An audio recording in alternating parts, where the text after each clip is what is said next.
Question number 6 critical question है, बहुत अच्छे से रिप्रेजेंट करना है इसको। ये 3 मार्क में ऐसे क्वेश्चन पूछे जाते हैं। Increase in national income always implies increase in domestic income.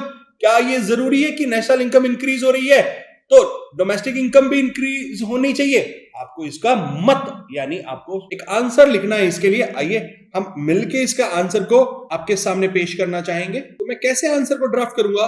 Know if, reason दे रहा हूं, if in an economy, the increase in national income is due to increase in domestic production of final goods। अगर मैं final goods का domestic production कर रहा हूं and services की भी बात करते हैं, domestically produce goods and services की बात हुई है over the period of time, then it would lead to increase in domestic income. ये तो इंक्रीज करेगा मेरी डोमेस्टिक इनकम को। हाउएवर, मैंने यहाँ पे इस पॉइंट को खत्म किया।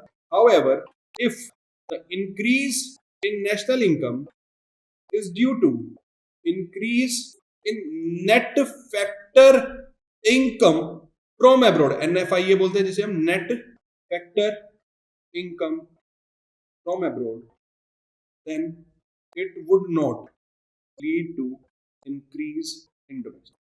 ये आंसर आपने लिखा, 3 मार्क्स का क्वेश्चन था, तो आपको कैसे मार्किंग मिलेगी? सबसे पहले तो आपने नो लिखा, तो यहां पे आपको आ जाएगा हाफ मार्क, ठीक है।